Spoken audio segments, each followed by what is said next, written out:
Am I the a-hole for telling off my soon-to-be sister-in-law after she was mean to my wife? For the past 2 days, my wife and I have been visiting my wife's parents' house along with all of my wife's siblings. She is the third of 5 children, as well as their partners and children.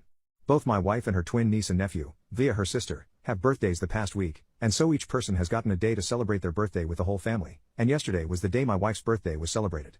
Among the guests were my wife's oldest brother Dan and his new fiancée, Tina. Tina will be Dan's third wife. She also happens to be Dan's former mistress. Both of Dan's marriages and a previous engagement all ended due to Dan cheating. Tina is a fitness instructor, and must be very into healthy eating because every single meal we've had so far she's had to comment on how big or small her portions can be for each dish. I am very thin and have no interest in working out, though Tina has made many middle-aged men need muscle toning workouts comments that seem directed to me and one of my brothers-in-law, and my wife is a beautifully chubby woman. For dinner yesterday, my father-in-law and I made a big dinner with a lot of dishes that my wife loves. The whole point was for my wife to indulge herself and enjoy her favorite foods, and indeed she did. Later that night, my wife wanted a snack, so she went to grab something from the kitchen while I was in the bathroom. I overheard Tina talking to my wife and nagging her about how she was already hungry again. My wife said something to the effect of "It's none of your business," and as I was coming out of the bathroom, Tina told my wife, it's easier to keep your partner interested when you can be your best self.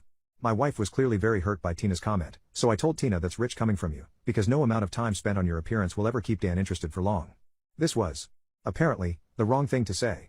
Tina got very upset, told me I was being a jackass, then stormed off to hers and Dan's room. Dan later came out and told me I was being a douche and that it was low to comment on his cheating.